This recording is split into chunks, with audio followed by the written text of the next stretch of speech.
ನಮಸ್ಕಾರ ಪ್ರಿಯ ವೀಕ್ಷಕರೇ, ಯೇಸು ಕ್ರಿಸ್ತನ ಪವಿತ್ರ ನಾಮದಲ್ಲಿ ನಿಮಗೆ ಸುಸ್ವಾಗತವನ್ನು ಕೋರಲು ಬಯಸ್ತೇನೆ. ಇವತ್ತು ಒಂದು ತುಂಬ ಮುಖ್ಯವಾಗಿರ್ತಕ್ಕಂಥ ಅಂಶಕ್ಕೆ ಉತ್ತರವನ್ನು ಕೊಡಲಿಕ್ಕೆ ಎರಡು ಹಿರಿ ಬೋಧಕರು ಬಂದಿದ್ದಾರೆ. ಬನ್ನಿ ಅವರನ್ನ ಸ್ವಾಗತ ಮಾಡೋಣ. ನಮಸ್ಕಾರ ಬೋಧಕರ್ ರಾಜದಾಸ್ ಅವರೇ. ನಮಸ್ಕಾರ ಪೀಟರ್ ಅವರೇ. ಹಳೆ ಒಡಂಬಡಿಕೆಯ ಪದ್ಧತಿಗಳು ಮುಗಿದೋಯ್ತು, ಇನ್ನಿಲ್ಲ ಅದು. ಈಗ ನಾವು ಹೊಸ ಒಡಂಬಡಿಕೆಯ ಒಂದು ಸಮಯದಲ್ಲಿ ಇದ್ದೇವೆ ಎಂಬತಕ್ಕಂಥ ಒಂದು ದೊಡ್ಡ ಒಂದು ವಿಷಯ ಸಾಕಷ್ಟು ನಾವು ಮಾತಾಡ್ತೀವಿ. ಅದ್ರ ಬಗ್ಗೆ ಸ್ವಲ್ಪ ಮಾಹಿತಿ. ಈಗಾಗಲೇ ನಾವು ಸೈತಾನ ಬಗ್ಗೆ ನಾವು ಚರ್ಚೆ ಮಾಡಿದ್ದೇವೆ. ಈ ಲೋಕ ಉಂಟಾಗಿ 6,000 ವರ್ಷಗಳ ಆಗಿದೆ. ಆದಿಯಲ್ಲಿ ನಮ್ಮ ತಂದೆ ತಾಯಿಗಳನ್ನು ಮರಳು ಮಾಡಿದಂಥ ಲೂಸಿಫರನ್ನು, ಆ ಪುರಾತನ ಸರ್ಪ ಈಗ ಏನು ಮಾಡ್ತಾ ಇದ್ದಾನೆ ಎಂಬುದಾಗಿ ನಾವು ಕಳೆದ ಬಾರಿ ಕಲ್ತಿದ್ದೇವೆ. ಆತನ ಇಡೀ ಭೂಲೋಕದನ್ನೆಲ್ಲ ಮರಳುಗೊಳಿಸಿದ್ದಾನೆ. ಭೂಲೋಕದಲ್ಲಿ ವಿಶೇಷವಾಗಿ ಮತ್ತಾಯನು ಬರೆದ ಸುವಾರ್ತೆ 24ನೇ ಅಧ್ಯಾಯದಲ್ಲಿ ಹೇಳ್ತಾನೆ, the very elect are being deceived, ಆರಿಸಲ್ಪಟ್ಟವರೇ ಮೋಸ ಹೋಗ್ತದಾರಂತ. ಇವತ್ತು ಈ ವಿಷಯವನ್ನು ಕುರಿತು ನಾವು ನಿಮಗೆ ಹೆಚ್ಚಿನ ಮಾಹಿತಿಯನ್ನು ಕೊಡ್ಲಿಕ್ಕೆ ಬಯಸ್ತೇನೆ. ಯೇಸು ಸ್ವಾಮಿ ಈ ಲೋಕಕ್ಕೆ ಬಂದು 2,000 ವರ್ಷಗಳ ಹಿಂದೆ ಏನು ಮಾಡಿದೆ ಅಂತ ಹೇಳಿದ್ರೆ ಆಜ್ಞೆಗಳನ್ನು ನಿರರ್ಥಕಗೊಳಿಸಿದ್ದಾನೆ ಎಂಬುದಾಗಿ ಎಲ್ಲ ಪ್ರಸಂಗಗಾರರು ಪ್ರಸಂಗ ಮಾಡೋದನ್ನು ಕೇಳಿರ್ಬೋದು ನೀವು. Jesus has did away with the 10 commandments ಎಂಬುದಾಗಿ ಹೇಳ್ತಕ್ಕೆ ಕೇಳಿರ್ಬೋದು ನೀವು. ಅದನ್ನೇ ಪ್ರಸಂಗ ಮಾಡ್ತಿದ್ದಾರೆ. ಆದರೆ ಇವತ್ತು ದೇವರ ವಾಕ್ಯದಲ್ಲಿ ಬಹಳಷ್ಟು ಆಳವಾಗಿ ನಾವು ಓದುವಾಗ ಅದು ಸುಳ್ಳು ಎಂಬುದಾಗಿ ತಿಳ್ಕೊಳ್ಳಿಕ್ಕೆ ಸಾಧ್ಯತೆ. ಮತ್ತಾಯನ ಬರೆದ ಸುವಾರ್ತೆ 5ನೇ ಅಧ್ಯಾಯ 17, 18, 19 ಹಿರಿಯ ಬೋಧಕರು ಓದೋದನ್ನ ಕೇಳಿ ಅನಂತರ ಚರ್ಚೆಯನ್ನು ಮುಂದುವರಿಸೋಣ. ಮೋಸೆಯ ಧರ್ಮಶಾಸ್ತ್ರವನ್ನಾಗಲಿ ಪ್ರವಾದಿಗಳ ವಚನಗಳನ್ನಾಗಲಿ ತೆಗೆದು ಹಾಕುವುದಕ್ಕೆ ನಾನು ಬಂದೆನೆಂದು ನೆನೆಸಬೇಡಿರಿ. ತೆಗೆದು ಹಾಕುವುದಕ್ಕೆ ಬಂದಿಲ್ಲ, ನೆರವೇರಿಸುವುದಕ್ಕೆ ಬಂದಿದ್ದೇನೆ. ನಿಮಗೆ ಸತ್ಯವಾಗಿ ಹೇಳುತ್ತೇನೆ, ಆಕಾಶವೂ ಭೂಮಿಯೂ ಅಳಿದು ಹೋಗುವ ತನಕ ಧರ್ಮಶಾಸ್ತ್ರವೆಲ್ಲ ನೆರವೇರಿದ ಹೊರತು ಅದರೊಳಗಿಂದ ಒಂದು ಸೊನ್ನೆಯಾದರೂ ಒಂದು ಗುಡುಸಾದರೂ ಅಳಿದು ಹೋಗಲಾರದು. ಈ ಒಂದು ವಾಕ್ಯ ನಮಗೆ ಬಹಳಷ್ಟು ಒತ್ತು ಕೊಟ್ಟು ಹೇಳಬೇಕು. ದೇವರು ಕೊಟ್ಟಿರುವ ಈ ಆಜ್ಞೆಗಳು, ಅದರಲ್ಲಿ ವಿಶೇಷವಾಗಿ ದಶಾಜ್ಞೆಗಳು, ಇವುಗಳಿಗೆ ನೈತಿಕ ಆಜ್ಞೆಗಳು ಅಂತ ಹೇಳ್ತೇವೆ. ಅಂತಂದರೆ ಮಾನವನ ಮನಸಾಕ್ಷಿಯನ್ನು ಪ್ರೇರೇಪಿಸುವಂಥ ಒಂದು ದೇವರ ಸಾಧನ, ದೇವರ ಗುಣ. ಇದನ್ನು ನಾವು ಮಾಡಬಾರ್ದು, ಇದನ್ನು ನಾವು ಮಾಡಬೇಕು ಅನ್ನುವಂಥದ್ದು ಎಲ್ಲರ ಹೃದಯಗಳಲ್ಲಿ ಇರಬೇಕಾದಂಥದ್ದು. ಈಗ ಅದೇ ಮನುಷ್ಯನನ್ನು ಬಿಟ್ಟು ಹೋದರೆ, ಅದು ಇಲ್ಲ ಅನ್ನೋದಾದರೆ, ಯೇಸು ಸ್ವಾಮಿ ಇದನ್ನು ತೆಗೆದು ಹಾಕ್ಲಿಕ್ಕೆ ಬಂದಿದ್ದಾನೆ ಅನ್ನೋದಾದರೆ ಮನುಷ್ಯನು ಪ್ರಾಣಿ ಆಗ್ತಾನೆ. ಇದು ಒಂದು ದೊಡ್ಡ ಸುಳ್ಳಾಗ್ಬಿಡ್ತದೆ. ಅಥವಾ ಖಂಡಿತವಾಗಲೂ ಅದನ್ನು ತೆಗೆದು ಹಾಕಿದ್ದಾನೆ ದಶಾಜ್ಞೆಗಳನ್ನು ಅಂತ ಯಾರಾದರೂ ಅನ್ನೋದಾದರೆ ಅದು ಅಪ್ಪಟ ಸುಳ್ಳು. ಈಗ ಈ ಸುಳ್ಳು ತುಂಬ ನೀವು ಹೇಳಿದಾಗೆ ಎಷ್ಟೋ ಬೋಧಕರು ಗೊತ್ತಿಲ್ಲ ನನಗೆ ಅದನ್ನ ಪ್ರಸಂಗ ಮಾಡ್ತಾ ಇದ್ದಾರೆ ತಮ್ಮ ತಮ್ಮ ಸಭೆಗಳಲ್ಲಿ. ಎಷ್ಟು ನಮ್ಮ ಬೇರೆ ಸಭೆಗೆ ಸೇರಿದಂಥ ಸಹೋದರರು ಕೂಡ ಇದನ್ನ ಹೇಳ್ತಾನೆ ಇದ್ದಾರೆ, ಅದು ಮುಗಿದೋಯ್ತು, ಈಗ ನಾವು ಹೊಸದಕ್ಕೆ ಕಾಲಿಟ್ಟಿದ್ದೀವಿ ಅಂತ. ನಿಮ್ಮ ಅನಿಸಿಕೆ? ಅದು 2ನೇ ಸುಳ್ಳಿಗೆ ನಾನು ಬರ್ತಾ ಇದ್ದೇನೆ. ಆದರೆ ಈ ಮೊದಲನೇ ಸುಳ್ಳಿನ ಸ್ವಲ್ಪ ಮುಂದುವರಿಸಲಿಕ್ಕೆ ನಾನು ಬಯಸ್ತೇನೆ. 19ನೇ ವಚನ ಓದಿ ಬೋಧಕರೇ. 19ನೇ ವಚನ ಓದುವಾಗ ಸ್ವಾಮಿ ಹೇಳ್ತಾನೆ, ಯಾರು ಈ ಆಜ್ಞೆಗಳನ್ನು, ಅದು ವಾಕ್ಯದಲ್ಲಿ ಹೋದ್ರೆ ಬಹಳ ಚೆನ್ನಾಗಿರ್ತದೆ. ಈ ಸಣ್ಣ ಸಣ್ಣ ಆಜ್ಞೆಗಳಲ್ಲಿ ಆದರೂ ಒಂದನ್ನು ಮೀರಿ ಜನರಿಗೂ ಹಾಗೆ ಮೀರುವುದಕ್ಕೆ ಬೋಧಿಸುವವನು ಪರಲೋಕದಲ್ಲಿ ಬಹಳ ಚಿಕ್ಕವನೆನಿಸಿಕೊಳ್ಳುವನು. ಆದರೆ ತಾನೇ ಆ ಆಜ್ಞೆಗಳಂತೆ ನಡೆದುಕೊಂಡು ಜನರಿಗೂ ಹಾಗೆ ನಡೆಯಬೇಕೆಂದು ಬೋಧಿಸುವವನು ಪರಲೋಕ ರಾಜ್ಯದಲ್ಲಿ ದೊಡ್ಡವನೆನಿಸಿಕೊಳ್ಳುವನು. ಬಹಳ ಸ್ಪಷ್ಟವಾಗಿ ಅನಿಸ್ತಾ ಇದೆ. ಇಲ್ಲಿ ಹೇಳ್ತಾನೆ ಸ್ವಾಮಿ, ಯಾರು ನನ್ನ ಆಜ್ಞೆನ ಪಾಲಿಸ್ತಾರೆ ಅವರು ಪರಲೋಕ ರಾಜ್ಯದಲ್ಲಿ ದೊಡ್ಡವರು, ಯಾರು ಅದನ್ನು ಬಿಡ್ತಾರೆ ಅವರು ಚಿಕ್ಕವರು. ಇಲ್ಲಿ ದೊಡ್ಡವರು ಚಿಕ್ಕವರು ಎಂಬುದಾಗಿ ಅದು ನಮ್ಮ ಅರ್ಥಕ್ಕೆ ಮಾತ್ರ. ಆದರೆ ಇನ್ ಆ್ಯಂಡ್ ಔಟ್ ವಿಧೇಯರಾಗಿ ಜೀವಿಸ್ರಿ, ಅವಿಧೇಯರಾಗಿ ಸಾಯಿರಿ. ಇವತ್ತು ನಾವು ಜೀವಿಸ್ಬೇಕು ಅಂತ ಹೇಳಿದ್ರೆ ದೇವ್ರ ವಾಕ್ಯಕ್ಕೆ ವಿಧೇಯರಾಗಲೇಬೇಕು. ಆದರೆ ಇವತ್ತು ಸೈತನ ಉದ್ದೇಶ ಏನಂತ ಹೇಳಿದ್ರೆ, ಮುಂದಿನ ವಚನದಲ್ಲಿ ಹೋಗ್ತೇವೆ, 1 ಯೋಹಾನ 3:4 ಏನು ಹೇಳುತ್ತಂತ ಹೇಳಿದ್ರೆ, ಪಾಪ ಅಂದ್ರೇನು? ದೇವರ ಆಜ್ಞೆಗಳನ್ನ ಮುರಿಯೋದೇ ಪಾಪ. ಇವತ್ತು ಆಜ್ಞೆಗಳೇ ಇಲ್ಲ ಅಂತ ಹೇಳಿದ್ರೆ ಪಾಪ ಇಲ್ಲ. ಪಾಪ ಇಲ್ಲ ಅಂತ ಹೇಳಿದ್ರೆ ನಮಗೆ ಆತನ ಕೃಪೆ ಇಲ್ಲ. ಕೃಪೆ ಇಲ್ಲ ಅಂತ ಹೇಳಿದ್ರೆ ಸ್ವಾಮಿ ಬೇಕಾಗಿಲ್ಲ. ಎಲ್ಲ ಕುಸ್ತು ಬೀಳುತ್ತೆ. ನಾವು ನಮ್ಮ ನಂಬಿಕೆ ಕುಸ್ತು ಬೀಳೋ ಒಂದು ಸಂದರ್ಭ ಬಂದಿದೆ. ಅದು ಸೈತಾನ ಉದ್ದೇಶ ಆಗಿದೆ. ಆತನು ಬಹಳ ಹುಷಾರಾಗಿ ಎಚ್ಚರಿಕೆಯಿಂದ ಎಲ್ಲರನ್ನೂ ಮರಳು ಮಾಡ್ತಾರೆ. ದೇವರ ಆಜ್ಞೆ ನಿರರ್ಥಕಗೊಳಿಸಿದ್ರೆ ನಮಗೆ ಪಾಪದ ಅರಿವೇ ಇರಲ್ಲ. ಪಾಪ ಇಲ್ಲ ಅಂತ ಹೇಳಿದ್ರೆ ನಮಗೆ ಕೃಪೆಯ ಅವಶ್ಯಕತೆ ಇಲ್ಲ. ಯಾರು ಕೃಪೆ ಅವಶ್ಯಕತೆ ಇಲ್ಲ? ಯೇಸು ಸ್ವಾಮಿ ನಮಗೆ ಬೇಕೇ ಆಗಿಲ್ಲ. ಯೇಸು ಸ್ವಾಮಿ ಬೇಕಾಗಿಲ್ಲ ಅನ್ನೋದೇ ಆತನಿಗೆ ಬೇಕು. ಯಾಕಂದರೆ ಎಲ್ಲ ಜನರು ಆತನನ್ನೇ ಆರಾಧಿಸಬೇಕು ಎಂಬುದಾಗಿ ಆತನ ಬಯಸ್ತಾನೆ. ಪ್ರಿಯ ವೀಕ್ಷಕರೇ, ನಾವು 3 ಸುಳ್ಳು ಎಂಬತಕ್ಕಂಥ ಒಂದು ವಿಚಾರವನ್ನ ನಾವು ಇವತ್ತು ಕಲೀಲಿಕ್ಕೆ ಹೋಗ್ತಾ ಇದ್ದೀವಿ ಈ ಒಂದು ಕಾರ್ಯಕ್ರಮದಲ್ಲಿ. ದಯವಿಟ್ಟು ಗಮನಿಸಿ, ನಾವು ಮೊದಲನೇ ಸುಳ್ಳನ್ನ ಇನ್ನೂ ಚರ್ಚೆ ಮಾಡ್ತಿದ್ದೀವಿ. ಮುಂದುವರಿಸಿ. ಈ ಆಜ್ಞೆಗಳು ಎನ್ನುವಾಗ ಮಾನವನ ನಿಜವಾದ ಸಂತೋಷಕ್ಕಾಗಿ ದೇವರು ಈ ಆಜ್ಞೆಗಳನ್ನು ಕೊಟ್ಟಿದ್ದಾನೆ. ದೇವರೊಂದಿಗಿನ ಸಂಬಂಧ, ಮಾನವನು ದೇವರನ್ನು ಪ್ರೀತಿಸಿ ಆತನಿಗನುಗುಣವಾಗಿ ನಡೆಯುವಂಥದ್ದು ದೇವರ ಮತ್ತು ಮನುಷ್ಯನ ನಡುವಿನ ಒಂದು ಒಳ್ಳೆಯ ಸಂಬಂಧಕ್ಕಾಗಿ. ಈ ಸಂಬಂಧ ಪ್ರತಿಯೊಬ್ಬ ವ್ಯಕ್ತಿಗೂ ಆತನ ಹೃದಯಾಂತರಾಳದಲ್ಲಿ ನಿಜವಾದ ತೃಪ್ತಿ, ಶಾಂತಿ, ಸಮಾಧಾನವನ್ನು ನೀಡ್ತದೆ. ಆತನ ಜೀವನಕ್ಕೆ ಬೇಕಾಗುವಂಥ ಶಕ್ತಿಯನ್ನು ಕೊಡ್ತದೆ. ಈಗ ಅದೇ ಶಕ್ತಿ ಮನುಷ್ಯನಿಗೆ ಇಲ್ಲ ಅನ್ನುವಾಗ, ಅವಿಧೇಯತೆಯ ಮೂಲಕ ಆ ಶಕ್ತಿಯನ್ನು ಆತನು ಕಳ್ಕೊಳ್ತಾ ಇದ್ದಾನೆ ಅನ್ನುವಾಗ, ಆತನು ಖಂಡಿತವಾಗಲೂ ಮುರಿದು ಬಿದ್ದು ಹೋದ ವ್ಯಕ್ತಿ ಆಗ್ತಾನೆ. ಇಂದು ಜಗತ್ತಿನಲ್ಲಿ ಅಸಮಾಧಾನ ಇರುವುದಕ್ಕೆ, ಜನರು ಅವರ ನಿಜವಾದ ಶಾಂತಿಯನ್ನು ಕಳೆದುಕೊಳ್ಳಲಿಕ್ಕೆ ಇದು ಕಾರಣವಾಗ್ತದೆ ಅಂತ ನಾವು ನೋಡ್ತೇವೆ. 3 ಸುಳ್ಳು, 3 ತಪ್ಪುಗಳನ್ನು ನಾವು ಮಾಡ್ತಾ ಇದ್ದೀವಿ. ಕೆಲವರು ಮಾಡ್ತಾ ಇದ್ದಾರೆ. ಬನ್ನಿ, ಇನ್ನೊಂದು ರೋಮಾಪುರದವರಿಗೆ 4ನೇ ಅಧ್ಯಾಯ 15ನೇ ವರ್ಷದಲ್ಲಿ ಕೂಡ ಒಂದು ಉದಾಹರಣೆಯನ್ನು ನೀವು ಈ ಕಾರ್ಯಕ್ರಮದ ಮುಂಚೆ ನೀವು ಚರ್ಚೆ ಮಾಡ್ತಿದ್ರಿ. ದಯವಿಟ್ಟು ಅದನ್ನು ಕೂಡ ಸ್ವಲ್ಪ ವಿವರಿಸಿ. ಓದ್ಬಿಡಿ ಪಾಸ್ಟ್ರೆ. ಯಾಕೆಂದರೆ ಧರ್ಮಶಾಸ್ತ್ರವು ಜನರನ್ನು ದೇವರ ಕೋಪಕ್ಕೆ ಗುರಿ ಮಾಡುವಂಥದ್ದು. ಧರ್ಮಶಾಸ್ತ್ರವಿಲ್ಲದ ಪಕ್ಷದಲ್ಲಿ ಮೀರೋಣವೆಂಬುದು ಇಲ್ಲ. ಆದ ಕಾರಣ ಆ ಬಾಧ್ಯತೆಯು ಕೃಪೆಯಿಂದಲೇ ದೊರೆಯುವಂಥದ್ದಾಗಿರುವಂತೆ ಅದು ನಂಬಿಕೆಯ ಮೂಲಕ ಸಿಕ್ಕುತ್ತದೆ. ದೇವರ ವಾಕ್ಯ ಹೇಳುತ್ತೆ, ಬಹಳ ಸ್ಪಷ್ಟವಾಗಿ ಇಂಗ್ಲಿಷ್ ಹೇಳುತ್ತೆ, where there is no law no sin. ಆಜ್ಞೆ ಇಲ್ಲದೆ ಪಾಪ ಇಲ್ಲ. ಸೊ ಇವತ್ತು ಆಜ್ಞೆ ಇದರ ಪ್ರಯುಕ್ತವಾಗಿಯೇ ನಮಗೆ ಚೆನ್ನಾಗಿ ಗೊತ್ತು, ಕದಿಬಾರ್ದು, ಇದು ವ್ಯಭಿಚಾರ ಮಾಡಬಾರ್ದು, ಅದು ಮೋಸ ಮಾಡಬಾರ್ದು, ಕೊಲೆ ಮಾಡಬಾರ್ದು ಅಂತ ಹೇಳೋದು ಹೆಂಗೆ ಗೊತ್ತಾ ಅಂತ ಹೇಳಿದ್ರೆ ಆಜ್ಞೆಯಿಂದಲೇ ನಮ್ಗೆ ಅರಿವು ಉಂಟಾಗತ್ತೆ. ಸೊ ಆಜ್ಞೆಗಳಿವೆ, ಇರುತ್ತೆ, ಇನ್ನು ಮುಂದೆಯೂ ಇರ್ತದೆ. ಖಂಡಿತವಾಗಿ. ಒಂದು ಸಣ್ಣ ವಿರಾಮಕ್ಕೆ ಸಮಯವಾಗಿದೆ. ವಿರಾಮದ ನಂತರ ನಮ್ಮ ಈ ಸ್ವಾರಸ್ಯವಾಗಿರ್ತಕ್ಕಂಥ ಚರ್ಚೆಯನ್ನು ಮುಂದುವರಿಸೋಣ. ಪ್ರಿಯ ವೀಕ್ಷಕರೇ, ಒಂದು ಸಣ್ಣ ವಿರಾಮವನ್ನ ನಾವು ತೆಗೆದುಕೊಳ್ತೀವಿ, ನೀವು ದಯವಿಟ್ಟು ತೆಗೆದುಕೊಳ್ಳಿ.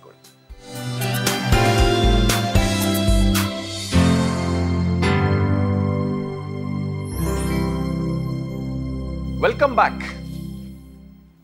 ಮುಖ್ಯವಾಗಿರ್ತಕ್ಕಂಥ ಅಂಶ, 3 ಮುಖ್ಯವಾಗಿರ್ತಕ್ಕಂಥ ವಿಷಯ. ಕೆಲವೊಮ್ಮೆ ಗೊತ್ತಿದ್ದೋ ಗೊತ್ತಿಲ್ಲದೆ 3 ಸುಳ್ಳುಗಳನ್ನು ನಾವು ಪ್ರಸಂಗ ಮಾಡ್ತಾ ಇದ್ದೀವಿ. ಮೊದಲನೇ ಭಾಗದಲ್ಲಿ ಮೊದಲನೇ ಸುಳ್ಳನ್ನು ನಾವು ನೋಡಿದ್ವಿ. 2ನೇ ಭಾಗದಲ್ಲಿ 2ನೇ ಸುಳ್ಳಿಗೆ ಹೋಗ್ತಾ ಇದ್ದೀವಿ. ಬನ್ನಿ ಬೋಧಕರೇ, ಅದ್ಯಾವುದು ಹೇಳಿ. 2ನೇ ಸುಳ್ಳು, ಸೈತಾನನು ಎಲ್ಲ ಕ್ರೈಸ್ತರನ್ನ ವಂಚಿಸ್ತಕ್ಕಂಥ ವಿಷಯ ಯಾವುದಂತ ಹೇಳಿದ್ರೆ, ಯೇಸು ಸ್ವಾಮಿ 2000 ವರ್ಷಗಳ ಹಿಂದೆ ಬಂದದ್ದು ಸತ್ಯ. ಬಂದ ನಂತರ ಆತನು 10 ಆಜ್ಞೆಗಳನ್ನು ನಿರರ್ಥಕಗೊಳಿಸಿ 2 ಹೊಸ ಆಜ್ಞೆಗಳನ್ನು ಕೊಟ್ಟಿದ್ದಾನೆ ಎಂಬುದು ಒಂದು ದೊಡ್ಡ ಸುಳ್ಳಾಗಿದೆ. ಈ ಸುಳ್ಳಲ್ಲಿ ಏನು ಕಾಣ್ತೀವಿ ಅಂತ ಹೇಳಿದ್ರೆ, ಯೇಸು ಸ್ವಾಮಿ ಈ 2 ಆಜ್ಞೆಗಳನ್ನು ಹೊಸದಾಗಿ ಕೊಡಲಿಲ್ಲ. ಅದು ಇನ್ನೊಂದು ವಿಷಯ ನೀವು ಹೇಳ್ತಕ್ಕಂಥದ್ದು. ಈಗ ನಾವು ಮುಂದೆ ಚರ್ಚೆ ಮಾಡಕ್ ಹೋಗ್ತಾ ಇದ್ದೀವಿ. ಈಗ ನಾವು ಧರ್ಮೋಪದೇಶ ಕಾಂಡ ಅಥವಾ ಯಾಜಕ ಕಾಂಡವನ್ನು ತೆಗೆದುಕೊಂಡಾಗ ಅಲ್ಲಿ ಎಷ್ಟೋ ಅಂಶಗಳಿವೆ, ಎಷ್ಟೋ ವಿಷಯಗಳನ್ನು ನಾವು ಸರಿಯಾಗಿ ಪಾಲನೆ ಮಾಡೋಕೆ ಆಗೋದಿಲ್ಲ. ಒಂದು ವೇಳೆ ಆ ಕಾರಣದಿಂದ ಇದನ್ನು ಹೇಳ್ತಾ ಇದ್ದಾರೆ ಏನೋ ಅಂತ ನನಗಂತೂ ಗೊತ್ತಿಲ್ಲ. ಯಾಕೆಂದರೆ ಈಗ ಪತಿ ಪತ್ನಿಯ ಒಂದು ಸಂಬಂಧ ಇರ್ಬೋದು, ಅಥವಾ ಈ ರೀತಿಯಾಗಿರ್ತಕ್ಕಂಥವ್ರು ಓಕೆ 120 ದಿನ 40 ದಿನ ಅಶುದ್ಧರು, ಆ ರೀತಿಯಾಗಿ ಇರ್ತದೆ. ಒಂದು ವೇಳೆ ಆ ವಿಷಯವನ್ನು ಇಟ್ಕೊಂಡು 10 ಆಜ್ಞೆಗಳು ಆಗೋಗಿದೆ, ಹೊಸ ಆಜ್ಞೆಗಳನ್ನು ಕೊಟ್ಟಿದ್ದಾನೆ ಅಂತ ಜನರು ಈ ಒಂದು ಮೂಢನಂಬಿಕೆಯಲ್ಲಿ ಇದ್ದಾರಾ? ಭಾಳಷ್ಟು ತಪ್ಪರ್ಥ ಜನ ಮಾಡ್ಕೊಂಡಿದ್ದಾರೆ. ಆ ಪಾಸ್ಟರ್ ಮೊದಲೇ ಹೇಳಿದ್ರು, ಈ 10 ಆಜ್ಞೆಗಳು ನೈತಿಕ ಆಜ್ಞೆಗಳು, ಮಾರಲ್ ಲಾಸ್ ಅಂತ ಹೇಳ್ತಾರೆ. ನೀವು ಹೇಳಿದ್ದು ಅದು ಹೆಲ್ತ್ ಲಾಸು ಇರ್ತದೆ. ಆದರೆ ಮತ್ತೊಂದು ನಿಯಮ ಇದೆ, ಅದು ಸಾಂಕೇತಿಕ ನಿಯಮ, ಸರ್ಮೋನಿಯಲ್ ಲಾ. ಯಾವುದು ನಿರರ್ಥಕ ಆಯಿತು, ಶಿಲ್ಬೆ ಮೇಲೆ ಯಾವ್ದು ಜಡಿಯಲ್ಪಡ್ತು ಅಂತ ಹೇಳಿದ್ರೆ ಸಾಂಕೇತಿಕ ನಿಯಮಗಳು, ಯಜ್ಞ ಹೋಮಗಳನ್ನು ಸೂಚಿಸ್ತಕ್ಕಂಥ ನಿಯಮಗಳು ರದ್ದಾಗಿದೆ ಹೊರತು ಈ ನೈತಿಕ ನಿಯಮಗಳು, ಆರೋಗ್ಯದ ನಿಯಮಗಳು ರದ್ದಾಗಿಲ್ಲ, ಅದು ಇನ್ನೂ ಇವೆ.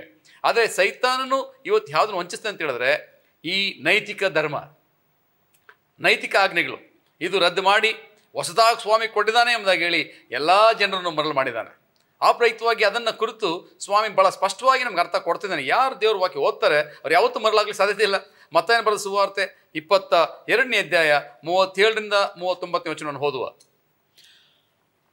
ನಿನ್ನ ದೇವರಾಗಿರುವ ಕರ್ತನನ್ನು ನಿನ್ನ ಪೂರ್ಣ ಹೃದಯದಿಂದಲೂ ನಿನ್ನ ಪೂರ್ಣ ಪ್ರಾಣದಿಂದಲೂ ನಿನ್ನ ಪೂರ್ಣ ಬುದ್ಧಿಯಿಂದಲೂ ಪ್ರೀತಿಸಬೇಕು ಎಂಬ ಆಜ್ಞೆಯೇ ಮುಖ್ಯವಾದದ್ದು ಮತ್ತು ಮೊದಲನೆಯದು. ಇದಕ್ಕೆ ಸಮಾನವಾದ ಎರಡನೆಯ ಆಜ್ಞೆ ಒಂದು ಉಂಟು. ಅದು ಯಾವುದೆಂದರೆ ನಿನ್ನ ನೆರೆಯವನನ್ನು ನಿನ್ನಂತೆಯೇ ಪ್ರೀತಿಸಬೇಕು ಎಂಬುದೇ. ಸೊ ಈ 2 ಆಜ್ಞೆಗಳು ಮಾತ್ರ ಸಾಕು, ಇದು ಹೊಸ ಆಜ್ಞೆಗಳು ಎಂಬತಕ್ಕಂಥ ಒಂದು ವಿಚಾರ ಅಲ್ವೇ? ಇದು ಹೊಸದಲ್ಲ. ಇದು ಇಲ್ಲಿ ಸ್ವಾಮಿ ಇಲ್ಲಿ ಹೊಸದಂತ ಹೇಳಿದಾನ? ಖಂಡಿತ ಹೊಸದಲ್ಲ. ಇದು ನಿಮ್ಮ ಗಮನವನ್ನು ಹಳೆ ಒಡಂಬಡಿಕೆ ಸೆಳೀಲಿಕ್ಕೆ ಬಯಸ್ತೇನೆ.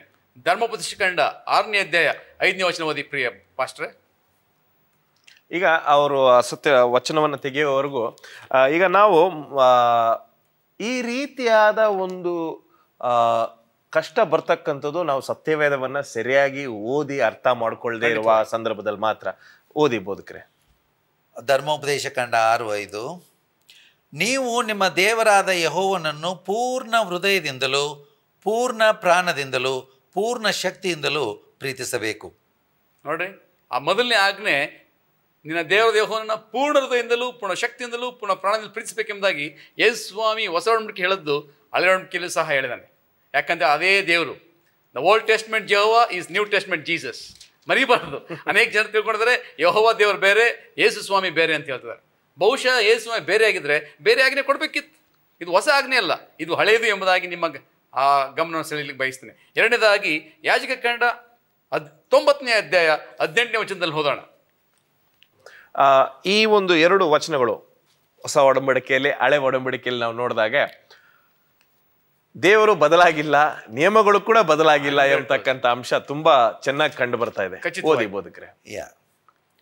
ನಿಮ್ಮ ಸ್ವಜನರಲ್ಲಿ ಯಾರಿಗಾದರೂ ಕೇಡಿಗೆ ಕೇಡನ್ನು ಮಾಡದೆ ಮನಸ್ಸಿನಲ್ಲಿ ಮತ್ಸರವನ್ನು ಇಟ್ಟುಕೊಳ್ಳದೆ ನಿಮ್ಮ ನೆರೆಯವರನ್ನು ನಿಮ್ಮಂತೆ ಪ್ರೀತಿಸಬೇಕು, ನಾನು ಯೆಹೋವನು ಅಂತ ಸ್ವಾಮಿ ಹೇಳ್ತಾರೆ.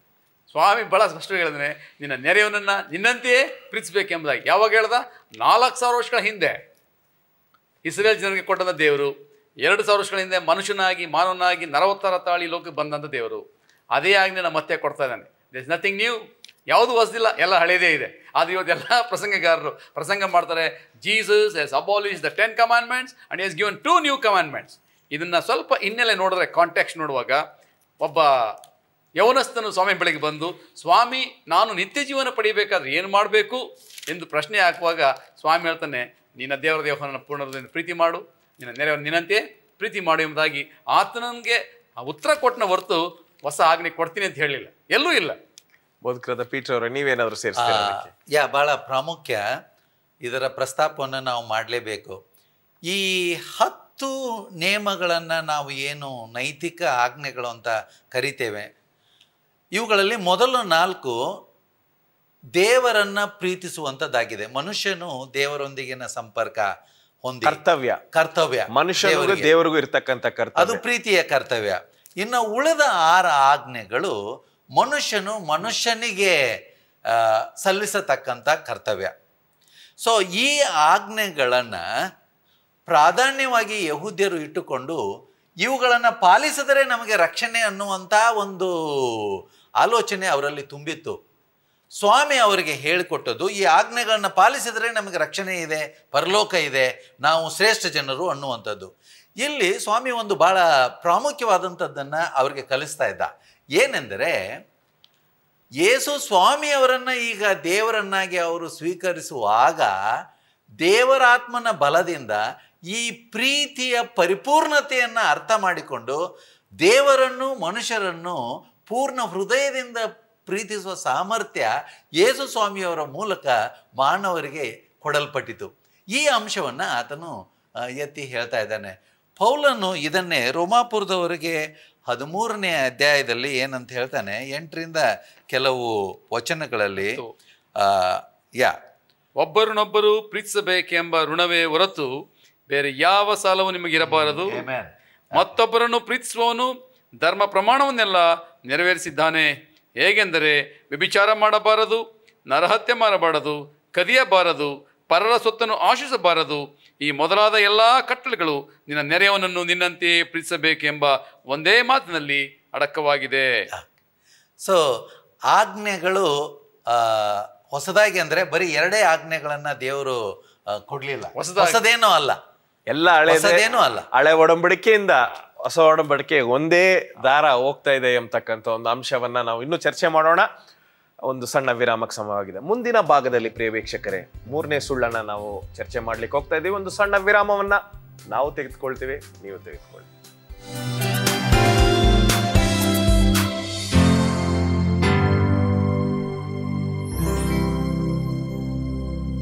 Welcome back.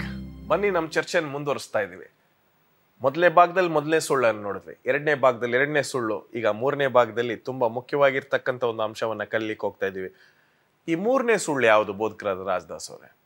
3ನೇ ಸುಳ್ಳು ಯಾವುದೆಂಬುದಾಗಿ ತಿಳಿಯಲಿಕ್ಕೆ ಬಯಸ್ತಾರೆ ನಾನು ಹೇಳಕ್ಕೆ ಸಂತೋಷ ಪಡ್ತೇನೆ.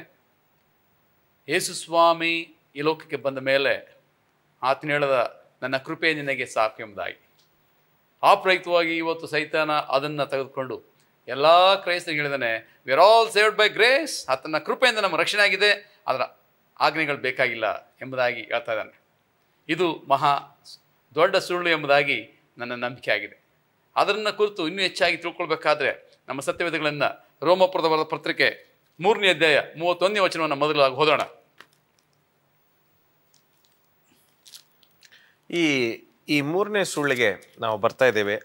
ಆ ಕೃಪೆ ಸಾಕು, ದೇವರ ಪ್ರೀತಿ ಸಾಕು, ನಮಗೆ ಆಜ್ಞೆಗಳು ಬೇಕಿಲ್ಲ. ಅಂದ್ರೆ ತಂದೆ ನಮ್ಮನ್ನು ತುಂಬಾ ಪ್ರೀತಿಸ್ತಾನೆ, ನಾವೇನು ಸುಳ್ಳು ತಪ್ಪು ಮಾಡಿದ್ರು ತಂದೆ ನಮ್ಮನ್ನ ಕ್ಷಮಿಸ್ಬಿಡ್ತಾನೆ ಎಂಬತಕ್ಕಂಥ ಒಂದು ಲೌಕಿಕವಾದ ಆಲೋಚನೆಗಳನ್ನ ಕೆಲವರು ಅದನ್ನ ಆತ್ಮಿಕವಾಗಿ ಅದನ್ನು ಉಪಯೋಗಿಸ್ತಾರೆ. ಖಂಡಿತವಾಗಿ. ಹಾಗಾದರೆ ನಂಬಿಕೆಯಿಂದ ಧರ್ಮ ಪ್ರಮಾಣವನ್ನು ನಿರರ್ಥಕ ಮಾಡುತ್ತೇವೋ? ಎಂದಿಗೂ ಇಲ್ಲ, ಧರ್ಮ ಪ್ರಮಾಣವನ್ನು ಸ್ಥಿರಪಡಿಸುತ್ತೇವೆ. ಬಹಳ ಸ್ಪಷ್ಟವಾಗಿ ಪೌಲ ಹೇಳ್ತಾನೆ, ವಿ ಎಸ್ಟಾಬ್ಲಿಷ್ ದ ಲಾ ಅಂತ ಹೇಳ್ತಾನೆ. ನಿರರ್ಥಕ ಪಡಿಸಲ್ಲ, ಅದನ್ನ ನಾವು ದೃಢಪಡಿಸ್ತೇವಂತೆ. ಯಾವುದನ್ನ? ದೇವರ ಆಜ್ಞೆಯನ್ನು. ನಂಬಿಕೆಯಿಂದ ಕೃಪೆ ನಾವು ರಕ್ಷಣೆ ಹೊಂದಿದೆ ನಿಜ, ಅದೇ ಕೃಪೆಯಿಂದ ಧರ್ಮ ಪ್ರಮಾಣ ರದ್ದಾಗಲ್ಲ, ನಿರರ್ಥಕ ಆಗಲ್ಲ, ಅದು ಸ್ಥಿರವಾಗುತ್ತೆ ಎಂಬುದಾಗಿ ಪೌಲ ಬಹಳ ಸ್ಪಷ್ಟವಾಗಿ ಹೇಳ್ತಾನೆ. ಎಫೆಸ 2:8-9 ನಾವೇನು ನೋಡ್ತೇವೆ ಅಂತಂದರೆ, ನಂಬಿಕೆಯ ಮೂಲಕ ಕೃಪೆಯಿಂದಲೇ ರಕ್ಷಣೆ ಹೊಂದಿದವರಾಗಿದ್ದೀರಿ. ಆ ರಕ್ಷಣೆಯು ನಿಮ್ಮಿಂದ ಉಂಟಾದದ್ದಲ್ಲ, ಅದು ದೇವರ ವರವೇ. ಅದು ಪುಣ್ಯ ಕ್ರಿಯೆಗಳಿಂದ ಉಂಟಾದದ್ದಲ್ಲ, ಆದ್ದರಿಂದ ಹೊಗಳಿಕೊಳ್ಳುವುದಕ್ಕೆ ಯಾರಿಗೂ ಆಸ್ಪದವಿಲ್ಲ. ಸೊ ಎಫೆಸದವರಿಗೆ ಪೌಲನು ಈ ಅಂಶವನ್ನು ಬರಿತಾ ಇದ್ದಾನೆ. ಇಲ್ಲಿ ಅಂದಿನ ಒಂದು ಯಹೂದ್ಯರ ದೃಢ ಸಂಕಲ್ಪ ಏನಾಗಿತ್ತು ಎಂದರೆ, ದೇವರಿಂದ ಕರೆಯಲ್ಪಟ್ಟಂಥ ಜನರು ದೇವರ ಆಜ್ಞೆಗಳನ್ನು ಪಾಲಿಸುವುದರ ಮೂಲಕವೇ ಅವರು ಶ್ರೇಷ್ಠರೆಂದು ತಮ್ಮನ್ನು ಪರಿಗಣಿಸಿಕೊಂಡಿದ್ರು. ಈಗ ಆಜ್ಞೆಗಳೇ ನಮಗೆ ಶ್ರೇಷ್ಠ ಅಂತ ಹೇಳಿಕೊಳ್ಳುವಂಥ ಇವರು ಪರಲೋಕವನ್ನೇ ತ್ಯಾಗ ಮಾಡಿ ಈ ಲೋಕಕ್ಕೆ ಬಂದು ನಮ್ಮ ಸಲುವಾಗಿ ಆ ಶಿಲುಬೆಯ ಮೇಲೆ ಸತ್ತು ನಮ್ಮ ಪಾಪಗಳನ್ನು ಕ್ಷಮಿಸುವಂಥ ದೇವರ ಆ ಶ್ರೇಷ್ಠ ಬಲಿಯನ್ನು ಅವರು ನಿರರ್ಥಕ ಮಾಡುವಂಥ ಒಂದು ಸ್ಥಿತಿಯಲ್ಲಿದ್ದರು.